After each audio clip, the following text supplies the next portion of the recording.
it's the next level. I was promised peace and salvation. Instead, I get a girl. I understand this is not the desired outcome, but I can be more than a human pincushion. The SSR is under my command now. Be grateful you're in the room and not being brought up on charges of insubordination. We were about to lose the entire project. If I hadn't stepped in... Well, we did. Every last drop of that Dr. Erskine serum went into you. And if we get lucky, someday your blood might tell us how to make a real super soldier. You have a super soldier. Women aren't soldiers. And they sure as hell don't fight on the front lines. They might break a nail.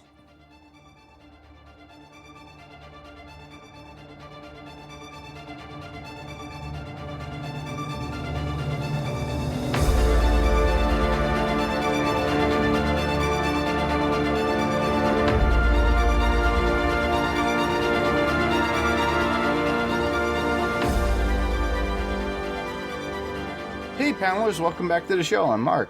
And I'm Steve. And this is a spoiler-full podcast about the first episode of Marvel's Disney's What If series. An animated show, too. Mind you, this is the first animated thing that we've covered since Spider-Man Into the Spider-Verse. Yeah, we did Invincible. Oh, well, yeah, that is true. Okay. I was thinking the same thing at first, and I was, wait a minute, no, we did Invincible. We did. Yeah, you're right. That was just an adult cartoon, animation. Well, this is semi. It's got some violence in it. I think it's All right, so with that, we're going to be covering What If on Disney Plus and Captain Carter, or What If Captain Carter were the first Avenger. So the synopsis, Steve, what is it? So the synopsis is very simple. Just what would have happened if Peggy Carter and not Steve Rogers took the super soldier serum at the start of World War II. Whew, that's a lot of S's. But I got it. It was a little fast, but I got it. So, yeah. Yeah, that is pretty cool, too. We're going to move right into our initial thoughts. So, Steve, what were your thoughts? I loved it. I mean, I thought it was a great first episode. I enjoyed it. The animation was really clever, I thought. I'm not huge on animated series, so it's kind of like I wasn't sure at first, but I really liked the style. And so I don't know if they're going to keep the same style throughout or if they're going to change them up as they go. From the trailers, it looks like it's going to be pretty similar style of animation if I watch the trailers correctly. And I just, I was a huge fan of the What If comics when I was a kid, and I unfortunately didn't keep any of them around. So, I don't think so anyway.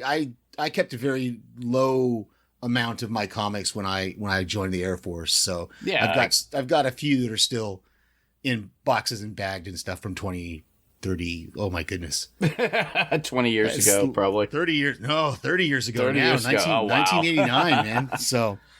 Yeah, well, with me, I thought it was very impressive for the first episode for the series. I just love the animation, just like you did. And it looks to me like they're going to keep up with that continuity based on how they're going to do the animation for the film or the shows. And I really enjoy that. I have a bunch of What If comics from the late 70s and into the 80s as well myself. Oh, very cool. I came into them. I have to go through some comics because I have to purge a bunch. Now, I'm sure a lot of the comic book purists out there are going, do not purge, do not sell. But, I was going to say those should be starting to, 40 years. Have value. Yeah, they should be starting to have value, I would think. Yeah. I think the last time I looked it up, they were averaging like 40 to 50 years, unless it's something that was super limited. It's 40 to 50 years is kind of the shelf life of when you can start really I have a bunch, which I really do enjoy, so I'm going to keep those. Yeah. I've always enjoyed the stories that could have been within those comics, but in time Marvel Comics did, however, use a few of those stories for future comics. So a lot of those stories are not really what if. They're really more continuity within the Marvel comic universe itself, too. Because they implemented those stories within the multiverse at a certain point later on in years. So I thought that was pretty cool. But whether or not they do that within the MCU, that would be amazing. Or if they actually do, and I think there's a second season going on for this particular show, too. That's what TV podcast industry said that it's been. I haven't seen an official announcement. Me they neither. Said it, so. Yeah, but I'm hoping so too, and I would love to see that. I also love the fact that we got Dominic Cooper back as Stark, Ross Marquand as Red Skull, Haley Atwell as Peggy Carter, Chris Evans back as Steve Rogers, Sebastian Stan as Bucky, and everyone else that they can get back to voice the episode. Yeah. Was that Chris Evans? I didn't see. Yeah, his name was posted. Okay. Yeah. So I thought it was really cool that they got all the physical actors to come back to voice their own characters, which was amazing. And it really made my day when I watched it for the first time. Very cool. Yeah. So I'm hoping you guys that are listening enjoyed the show. We did. But now what we're going to do is go into our top fives or our highlights of What If Captain Carter. We're the first Avenger? Yeah. Okay. Ma'am, please put down the sword. Sir? That's Captain Carter. Where's Steve Rogers? The war ended almost 70 years ago. You want me to start? Sure. Okay, so my number 5 is just that whole beginning narration we have from Jeffrey Wright. His voice is just so amazing It's and so just wonderful. distinct. Yeah, and it's so wonderful for this role. And I love, I'm sure that opening narration is probably going to be on every episode. But then when he goes in, when the episode starts, he gives us just enough to where even if you aren't a fan of the Marvel universe, you can tell what's going on. And you can go, oh, okay, I know who Captain America is. I mean, most people do. So I think he's going to give us just enough information to where we don't necessarily have to have known everything about the story, or at least I hope that's what it's going to be. Because I know my knowledge of the MCU, I shudder to say, is not great. So, Well, honestly, you watched Captain America, the first Avenger, so you know about the whole story. So this is kind of like a flip-flop on that particular story itself. So that was pretty cool. So in my opinion, I really enjoyed that for that fact. So my number 5, well, that would be the concept of Peggy taking over as the Captain America. She had to force herself into it. I really enjoyed the thought. And she and Steve were pretty much cut from the same cloth, in my opinion. But the coolest is that she is more impulsive than Steve is, if you think about it. She just does and defies orders because they say she can't be because she's a woman. yeah. Yeah. Yeah, it was a great concept because to ease us kind of into the concept of what if, because they're really, like you said, their inner strength is very much, it's just she was one of those people that she had a outer beauty as well. Yeah, and but Steve, you saw that inner impulsiveness too. I'm totally agreeing with you. I'm just saying I'm saying too, to reflect on, like, let's say Captain America, the first Avenger, when he picks up the shield, he goes, "It works, right?" And she picks up a gun and starts shooting at it, and Stark's like backing away. Howard's like, "Ah," and bang, bang, bang, bang.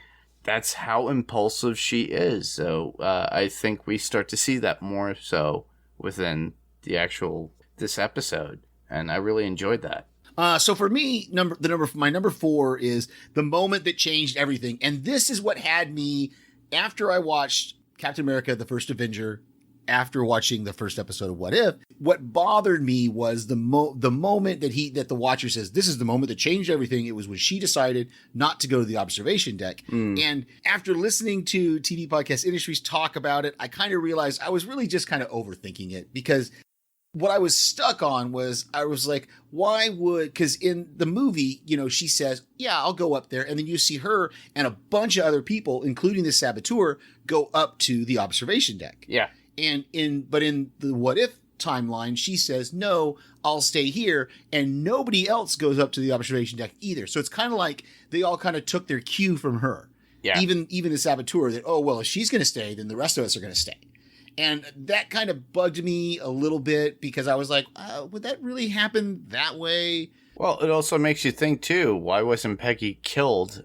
Because the saboteur went into the observation deck in the first movie as well. Right. You know? Well, no, because the bomb didn't go off until they all had exited the observation deck. Yes.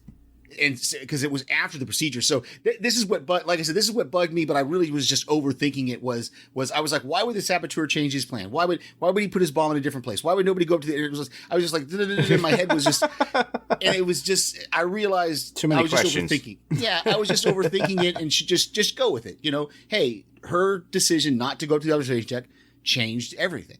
It changed what the saboteur did. Everything after she makes that declaration. Yeah. Changed what happened to where the saboteur blows up his explosive before the procedure is complete. He tries to steal the vials, but is unsuccessful. Whereas in the movie, he does it after the procedure and is successful. He actually gets out with it, but of course it smashes on the pavement, you know, Yeah.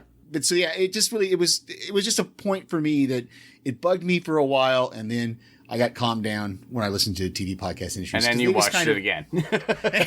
Yeah. And then I watched it again and I was like, okay, yeah, it's just, it just is what it is. So, well, Derek and his friends always get it first too. So they are ahead of time of us. So, which is pretty cool. They were a little ahead on us. They're a little ahead of us on us, Yeah. but we do appreciate them. We love them and what they do.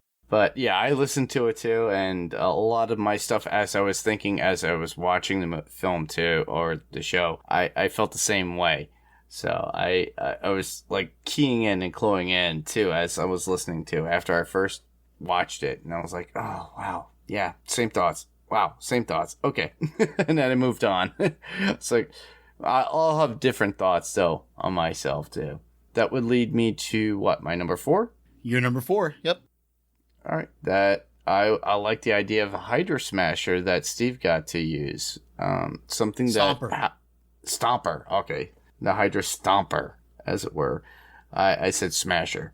Yeah. But the funny thing is to me, I really enjoyed it for the fact that it's like Tony didn't create this. Howard created this out of the Tesseract, and now, that kind of eliminates Tony at this point, unless they come to another timeline within this, where Tony elaborates on this and creates something, and within that particular multiverse or that world. We only see, Fury and Hawkeye at the very end. Mm-hmm. And they accept her and blah, blah, blah. And next thing you know, boom, she's back into this world, kind of like Steve. But...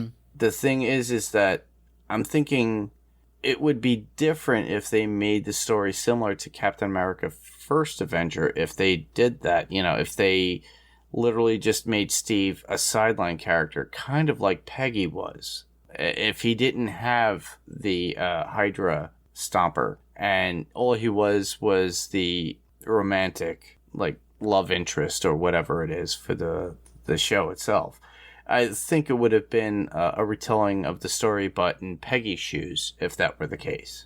I see what you mean. Yeah, it's very interesting if they had done it that way. So it was a different story instead of Steve getting the super soldier serum. Peggy got it. And then, you know, Steve was always there, but they always had that love. Mm-hmm. But Steve was always there to back her up. But the thing is that they put this Hydra Stomper in there just to put Steve into the story. What if that was out of the play? What if Steve was not part of that in any way? Yeah, that's a really good thought. It would have been definitely a different story. It would have been more similar to the movie. Mm-hmm. I think, because like you said, Peggy in the movie, she doesn't go with them on the missions. She doesn't do those kind of things. So yeah, I get it would definitely have been. I almost wonder, though, if they had done that, because this was actually my number 2, so I'm going to speak on it now. All right. That I love that Stark made that suit for Steve and made it out of the Tesseract. I love its similarities to Iron Man. Yeah. But I love the fact that we got to see Steve be a hero, and they still had some of the same story beats from the movie that they got to share from opposite sides And but I see your point. It would have been an interesting way of telling it if they did give him more of the actual Peggy Carter role from the movie and gave her the Captain America role from the movie. Yeah. That would have been a different what if, I think. So yeah, big difference. Yeah. But that's really good. I like that, and I like that the other little slight change they made. This was kind of goes along with Tony making the Iron Man type suit for the Hydra Stomper. Was the little things that changed because Peggy got the serum, like the fact that she didn't go on that USO tour. Yeah, But they had a costume ready for her. They had a costume, ready for her that then Stark upgraded and just gives to her and says, well, here's what you were going to wear if you had done the tour, but I've upgraded it, and here's a real shield. So it wasn't. So it's a very different way of telling that story, because in the movie, Steve had to improvise all that stuff. He had to grab that chorus girl's helmet that had the A on it. He had to find a shield to use. Well, yeah, he was struggling, and he finds this shield that Howard just tossed away. And that's in my notes, but I'm going to use it now. But Howard had tossed that away, saying, "Oh, no, it's made of vibranium and blah blah blah." And then out of the blue, they're at the bar, and Peggy doesn't really drink, but he slams that shield down, and boom, she has a shield. Right. And it's got, a British flag on it. And it, which makes me laugh too, because if you think about it, they couldn't call her Captain America because she's British. Well, yeah. That's why they called her Captain Carter. Right. But that makes a lot more sense. Plus, if they called her Captain Britain, forget it. That ruins Kevin Feige's thought of, hey, let's bring in Captain Britain from the comics into the MCU. So they couldn't really do that right now. But it works nonetheless, and it worked for the story. Yeah. So that brings us to your number 3. My number 3. Well, the different scene with the train in Berlin, was it? Yes. Yeah, the same. Yes, the similar. It was very similar. Go ahead and say your thing, because this is in my notes as well, but go ahead. Yeah, Steve is there with Hydra, the Hydra Stomper, as it were, and slowing down the train to some degree before he breaks in. You could see him, he's pushing at the very front, and then he moves in, and, he sees the bombs. But then Bucky falls off the train, and Peggy grabs him by his left arm and brings him back up on the train itself, which is different from what happened within the original movie from Captain America, the First Avenger. And he makes that comment about her almost pulling off his arm or something like that. And I thought that was pretty cool. It was a good callback and Easter egg to that point, which is making it look like that, oh, Bucky doesn't die in this. And then they kind of do a fake die with Steve while he's in the Hydra Stomper. And even Stark says it at the end. I told you it was impenetrable. And then, and Steve's still alive and helps out the crew and everything. But the funny thing is that, it's kind of a good twist of events that I really enjoyed. But Steve had to play the Bucky part. But in this case, it's not years ahead. It's only literally moments ahead that we get him come back. And I thought that was very interesting. And the fact that we also get the fact that when Peggy does come back to modern times, she realizes that everybody is already passed. But I'm wondering if they do this what if part 2 or season 2 or whatever it is, if they actually bring Steve back as an old man, just like she was throughout the MCU. And they have that little story there. That would be amazing, because I would love to have a spin-off story of a what if like that. Yeah. So my note on this was, I love that when she says the name of the operation, she says name of the operation is Where Eagles Dare, which is also a movie that was written by Alistair MacLean, who was also a book that he wrote.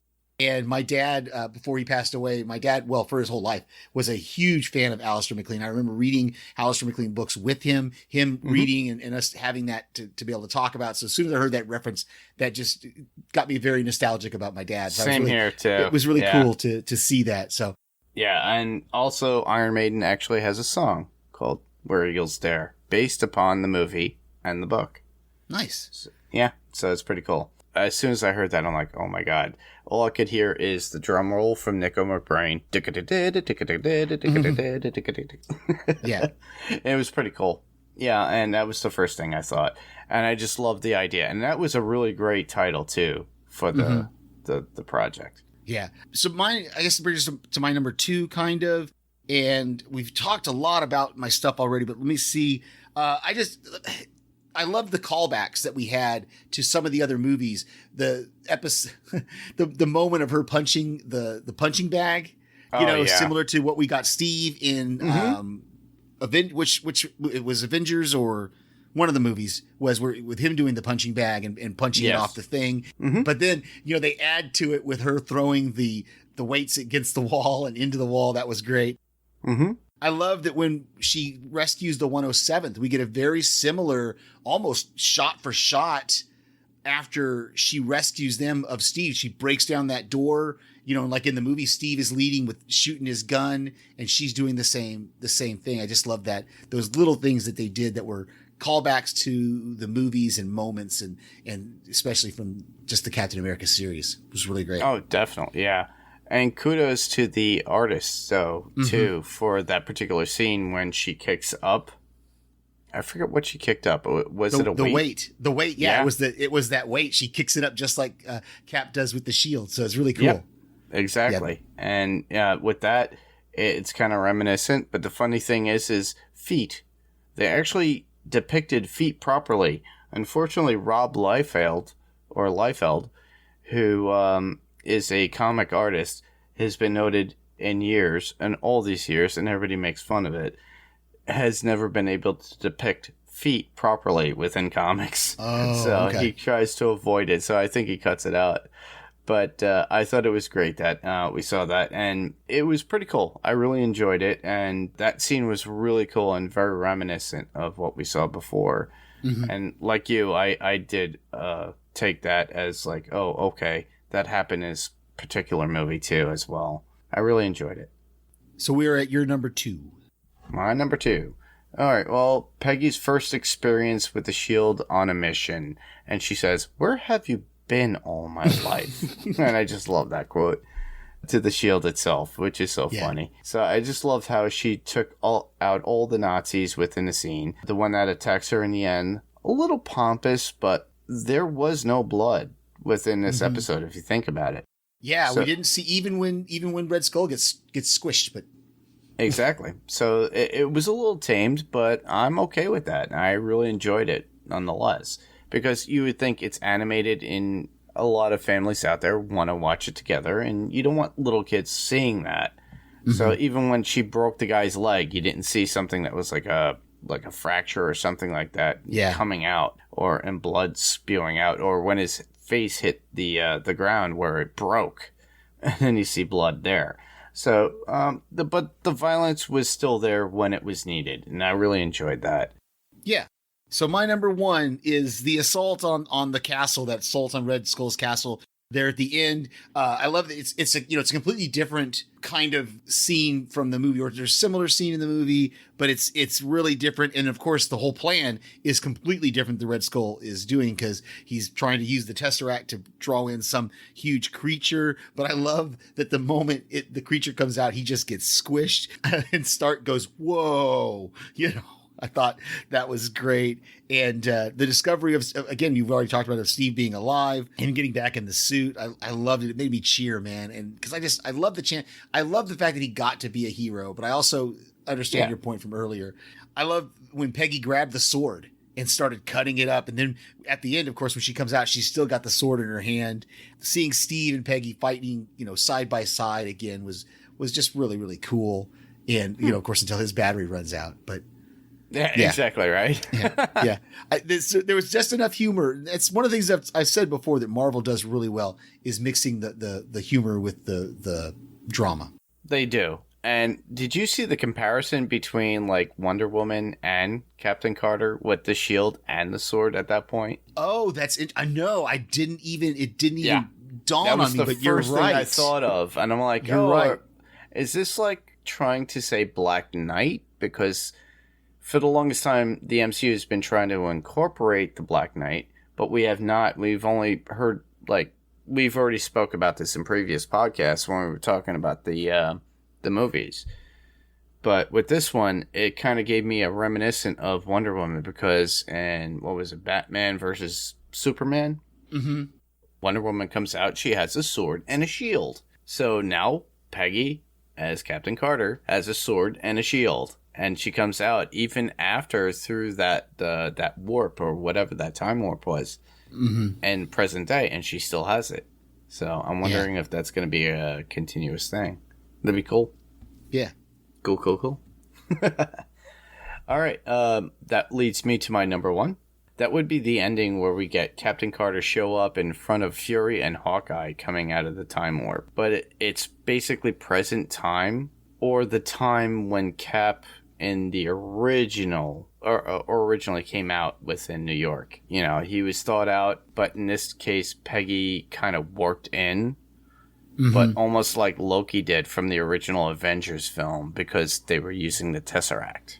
Right. Yeah. Very cool. Gosh, we have covered just about everything. The only thing that I have to tack on to that end scene is Clint like a World War II buff or something? Because how would he instantly know who she was? Exactly. That's a good question. I was like, as soon as I heard him make that in the second time, I didn't notice the first watch, but in the second watch, when I heard him say, that's Captain Carter, I was like, how does he know who Captain Carter is? Well, maybe they had, baseball cards, like with, who knows? Yeah. It was just one of those Agents things. of S.H.I.E.L.D. He's like, I got cards. Okay. Yeah. Captain Carter. It was just one of those things that just kind of made me go, huh? But it was all good. It's still good. I think everything else in the only other thing I have in my notes that we haven't covered is there's a lot of stuff they did that because it's animated, they were able to do it, and I didn't like disbelieve it. I didn't totally take it out of the realm. But like, I'll compare it to the Black Widow movie. When Black Widow in the movie is jumping from piece to piece of falling, she's falling out of the sky. We're like, okay, I've got to suspend my disbelief here for a minute. Yeah, I know. For her being able to do that. But when I see Captain Carter do it in an animated form, I'm like, oh yeah, she's a superhero. She can do that, And so, but it just was a lot better. And there's a lot of things they're able to do because it was animated that you wouldn't necessarily see in a live action movie. Yeah, they got away with a lot. Yeah. A note that I have really from the show, I really enjoyed the consistent flirtation between Steve and Peggy. It still is there, but always referencing dancing and finding the right partner. I just really enjoyed that. And I love that Bradley Whitford was in this, and I love that they changed it to be an imposing character for Peggy. So in Captain America, the first Avenger, it was Chester Phillips, not Chester Tommy Williams. Lee Jones. Yeah, Tommy Lee Jones. But apparently Phillips was killed in the bombing during the procedure. So that character in the movie always backed up Peggy in the original Captain America film. But Whitford's character Flynn becomes Peggy's military opponent within the story, whereas Phillips was that to Steve in the movie itself. And I thought that was pretty cool. Very cool. Yeah. So we've got some quotes. Yep. You want to start? Sure. My first one, I only have a couple. So I love when Stark said, I push the buttons. I'm the buttons guy. And that's kind of a running at the very end. They have that same kind of running kind of gag when he says, oh, I've got to push the buttons, and she's like, well, help me over here. He's like, no, I've got to push the buttons. And she's like, oh, are you having trouble pushing the buttons? So it was just like the whole buttons thing just got me, especially in the second watch. Yeah, I got you. My first one would be, this is nice. Do you mind if I have a go? And that's Captain Carter to the Nazi, to the motorcycle rider, and knocking him off at the same time and then taking over. My only other one is I'm usually a bit more covert that when she's attacking that first convoy of Germans when she gets the Tesseract. I thought it was just because she's always been like the secret agent, the spy kind of thing, not out in the field. And so that her idea of fighting, it was really good. So that's I just love that. I'm usually more covert. That's pretty cool. She was also learning at that point, too. Mm-hmm. Yeah. So my next one would be Peggy saying, "Did it work?" And Stark goes, "And then some. You won't be needing those heels anymore." And if you look at her, she was always tall. Mm-hmm. Taller than Steve, because she was a tall woman. Right. And Steve was a very short guy. But they just gave her a little bit of mass, like muscle tone and everything else. So I really enjoyed that aspect about that. Yeah, I love the fact they kind of beefed her up just enough to where it wasn't unattractive. Yeah. But it wasn't so dramatic of a difference as like what Steve's was when he went from skinny to Chris Evans. Yeah, exactly. Next up would be Dum Dum Dugan saying, "Since when dames fight like that?" And then she kind of launches a shield and does all and hits a couple of Nazi operatives, and she goes, "Oh, since today, I guess." And then then Peggy breaks out the Howling Commandos out of the prison. I thought that was pretty cool. Last one for me would be Steve saying, "Stark gave me some dancing shoes. What do you think?" And Peggy replies, "Well, let's start dancing." And that's during the breakout of the prison fight. So they start like destroying everything after they get out of the prison. I thought that was pretty cute. Yeah. So we didn't get any feedback. No. And I just removed the news was old news. Yeah, it's old news. So I didn't really see anything come up this week significant. Do you recall hearing anything besides the fact that there may be a season 2 of What If? Yes. I heard speculations about it. I can't confirm. But there's also some chatter about Chadwick Boseman being on other What If episodes as well as being a voice character, but I can't confirm. But I look forward to, because this is the last that we'll get out of Chadwick Boseman, and the last of T'Challa that we know, and I really am looking forward to that particular episode too. So we should move on to podcast recommendations. Sure. We've already been talking about it, and I've already mentioned but TV Podcast Industries obviously is covering What If. You and I have already talked about the fact that not on this podcast, but previously, House Podcastica, a Podcastica podcast, is covering What If as well. So there's lots of places for you guys to go out there and hear our friends talk about What If. And Strange Indeed is back with their coverage of Sweet Tooth, the Netflix series, which I'm really enjoying them talking about those episodes as well. Yeah, I highly recommend check out TV Podcast Industries and House Podcastica as they cover What If. They will have a different take than what we have, and I highly recommend it. I like to listen to other people that have different takes, especially YouTubers or Everything Always, all these other places that are out there. And I just love hearing everybody's thoughts. And I suggest the same to you, because it's always fun, because everybody has a different idea or opinion about something, and you take away a little bit that's something different from everybody's point of view of that particular show. Well, for me, for my podcast recommendation, I would say Did You Get My Text with Meredith Salinger and Patton Oswalt. And that's a fun time, them talking about stuff that they text to and from one another throughout the week. And they have a good time doing it. And it's a fairly new podcast, but they are very well known. Meredith Salinger, Natty Gann. She was in Dream a Little Dream. She was in Village of the Damned. And, Patton Oswalt as his comedic stuff, as well as in King of Queens. He's been in Agents of S.H.I.E.L.D. He's also been in MODOK, which we have not covered, but we should do like a overall thought about MODOK, because I thought it was cute. But I've got to finish that one. Yeah, it's pretty cool. So I would suggest you check out their podcast, which is Did You Get My Text? And for YouTube recommendations, I would say Sean and Chris with their YouTube channel, The Thing with Two Heads. So they did something in Chicago recently, and they posted it. And it was like the first big thing that they did together. They were able to have like a little panel, and apparently they had a good time with it. And also they were able to play the Halloween pinball machine. And I'm really jealous, because both of them bought it, and it's expensive as hell. But also the original Michael Myers himself played it, and you could see it on the video as well. So I suggest checking them out and checking that YouTube channel. Very cool. Yep. So as always, we can be heard on any of your podcast players of choice: Spotify, Google Play, Apple Podcasts, Amazon, whatever podcast player you decide to listen to us on is your favorite, or just the one that you use. Go ahead and hook us up on there. Subscribe to us. Give us a review if you would like. You can also check out our website, which is panels2pixelspodcast.com.